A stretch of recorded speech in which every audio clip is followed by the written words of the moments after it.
Hi, Doctor. Today we are going to present to you about cryogenic fuel. First of all, I want to introduce myself and my partner. My name is Abu Hafshin bin Muhammad. My matrix number is 194441. Hello and very good night and good. I hope you doctor in a good health. So my name is Muhammad Abu Shahmeh bin Muhammad Afendi. My matric number is 194716.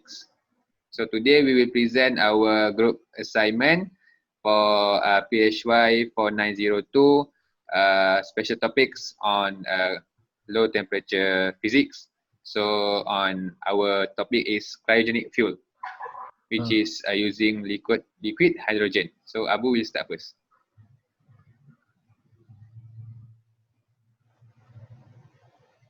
Okay, we will go to the introduction first. Next slide. Okay, the introductions to cryogenics. Cryogenics may be defined as the branch of physics which deals with the productions of very low temperature and their effect on matter. So cryogenics show us on how the productions of the very low temperature and the effect on every matter. And the word from the sentence cryogenics, the word cryo derived from a Greek word kryos, which means cold. And next, for storage of liquids at cryogenic temperature, Duoflask prove useful. Liquid at cryogenic temperatures, Duoflask prove it very useful. Yes. Next slide. Okay. Now I'm going to explain about the cooling process. Firstly, by compressing the gas is cooled, releasing heat and allow expand, producing ultra low temperature, which is when the gas is compressed, it will be cooled and produce ultra low temperature. To produce the low temperature, the gas needs to be compressed. The gas needs to be compressed. Okay, next, cooling can also be obtained by magnetocaloric effect.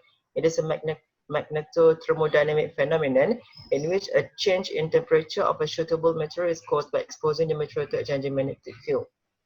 That means a magnetothermodynamic phenomenon is a phenomenon which have a different temperature by exposing it to a variety or different situations of magnetic field. Okay, next slide. Okay, now we are going to know and explore about the uses of cryogenic. It is used as a cryogenic fuels. Secondly, liquid nitrogen, which is often used in cryotherapy as a coolant, cryonic preservation.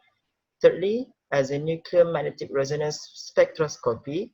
Fourth, frozen food. And fifth is as a blood banking. Yeah, next slide. Okay, now we are going to look at a little bit more about liquid hydrogen.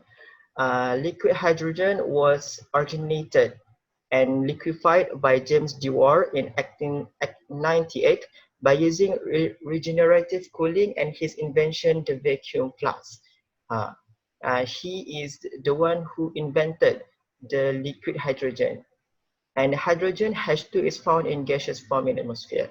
To exist as a liquid, hydrogen must be cooled below hydrogen's critical point of 33 Kelvin. However, for hydrogen to be in a fuel liquid state without evaporating at atmospheric pressure, it needs to be cooled at 20.28 K. And the last point about liquid hydrogen is one common method of obtaining liquid hydrogen involves the compressor resembling a jet engine in both appearance and principle. As I said before, to produce a low temperature of liquid hydrogen, we need a compressed situation. So a compressor resembling a jet engine is used. Okay, next. Next slide. Okay, this is the last slide I will present is the about properties of liquid hydrogen. Okay, first point is the byproduct of its combustion with oxygen alone is water vapor. Means when it's combust, having a combustion with oxygen, it will produce a water vapor. Okay, next, since water is considered harmless to the environment, an engine burning, it can be considered zero emission. Okay. Next point is liquid hydrogen also has a much higher specific energy than gasoline, natural gas, or diesel.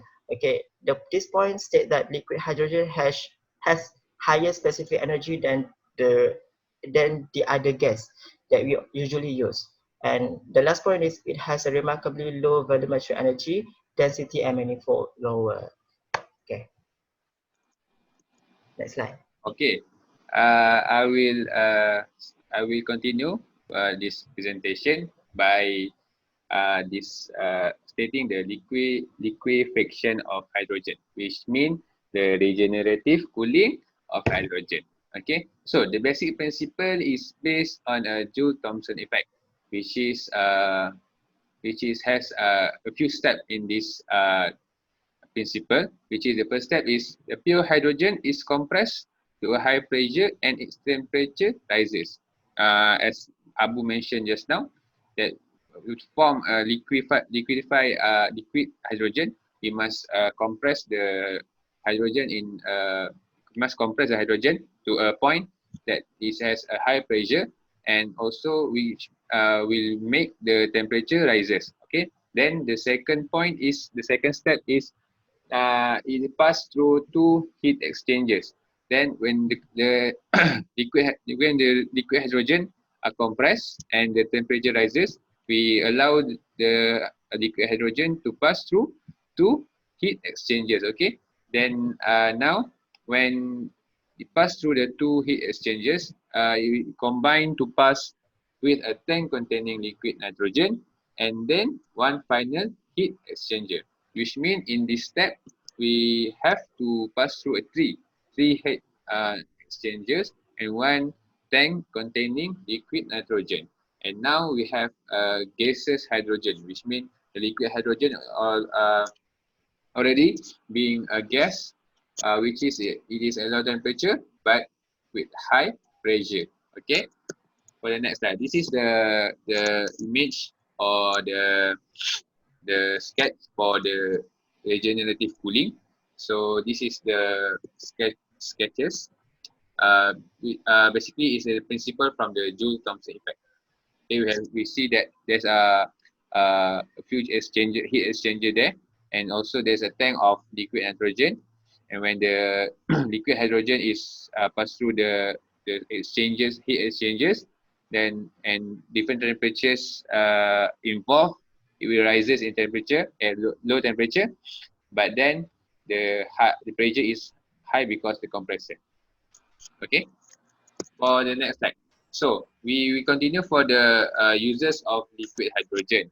So basically, cryogenic fuel based on liquid hydrogen. So that's why we mentioned in our talk in our title, the cryogenic fuel is from the liquid hydrogen. So it's commonly used in liquid rocket fuel for rocket application.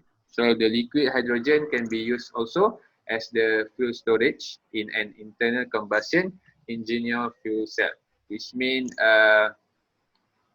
basically or commonly liquid hydrogen is being used for the rocket that we launch to the space for their their fuel, because liquid hydrogen has uh, low temperature but high pressure, that which mean can be storage in the fuel can be used in the rocket to launch the rocket at high speed. So then it's also used in various submarines, which mean that this liquid hydrogen has many types of application that are useful to our in the world, because submarine also are one of the big transportation and transportation in the world. So that's why the liquid hydrogen is being used for the fuel. You can see the type of 212 submarine and type 214 submarine, and the concept hydrogen vehicle also being built using this form of hydrogen, which means this liquid hydrogen are being fully expanded its potential to build another vehicle based on the properties. And also liquid hydrogen also used to cool neutron to be used in neutron scattering, which means our neutron scattering always always happen in nuclear physics. So liquid hydrogen plays an important role also in the process. So we want to highlight the main point here for the liquid hydrogen as a rocket fuel. So in most liquid propellant rocket engines, fuel and oxidizer, for example, gasoline and liquid oxygen, are pumped into combustion chamber. Then they are burned to create a high pressure and high velocity stream of hot gases. As we all know, the rocket must have enough speed to penetrate to the space. So the high pressure and high temperature of the liquid hydrogen being used and being optimized in the rocket as their fuel. And these gases flow through a nozzle that accelerates them further, which means 5,000 to 10,000 miles per hour, which is the speed that they must achieve for the rocket to launch to the space. It's a typical speed, okay? And then they leave the engine, giving the required thrust. So basically, the high liquid hydrogen giving so much thrust to the rocket so that we can launch safely and efficiently. So this is a example of the sketches, example of the images for the uh, rocket. So you can see there's a combustion chamber, then there's a liquid oxygen injection pump, the turbine, the liquid fuel, and the fuel injection pump, which see the process there. The process is there for the rocket to be launched. And one of the big problems in a liquid propellant rocket engine is cooling the combustion chamber and nozzle. So the cryogenic fuel are first circulated around the superheated parts to cool them. So many early rocket theorists believe that hydrogen would be a marvelous propellant since it gives the highest specific impulse. It's also considered as the cleanest when used with liquid oxygen oxidizer because the only byproduct is water, which means when we use this liquid hydrogen, it is safe and very environmentally friendly because the byproduct is only water, so it cannot be harmful to environment so much. And for the last slide, the drawbacks of using liquid hydrogen as a rocket fuel. So there are some disadvantages of using liquid hydrogen as the source of rocket fuel. One of them is because of the low temperature of cryogenic propellant, they are difficult to store over a long period of time. This is true because the lower the temperature, then the flask or the storage must be strong enough to store the fuel.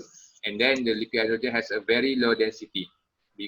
Very low density is 0.071 gram per milliliter. Therefore, it requires storage volume many times greater than other fuels. So that's why it is used in a rocket because rocket storage are quite big. So it must be big to store as much as possible the fuel in the storage. Then despite these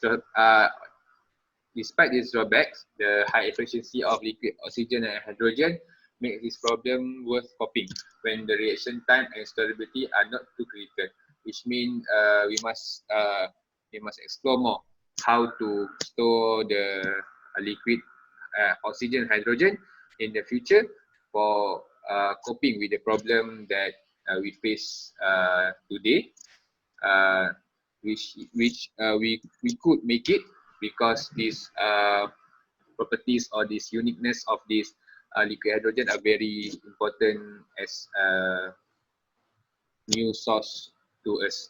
And also the liquid hydrogen delivers a specific impulse about 30 to 40% higher than most other rocket fuel.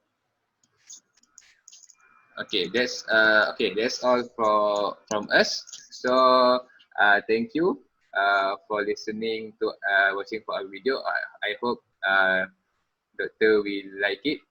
Is it, Abu? Yes, yes, yes, yes. Yes. So thank you, Ah, Abu, and thank you, Dr. Chen, for teaching us for this semester. Uh, I hope we could get good grades from this course. So thank you again. okay. Thank you. From me also, I want to thank you to Doctor because have spent time for teaching us, even though during our pandemic. Okay. Also thank you to Hafiz because you don't need to be my partner for this group discussion. Yeah. Okay. That's all from us. Thank Okay. you. Thank Bye. you.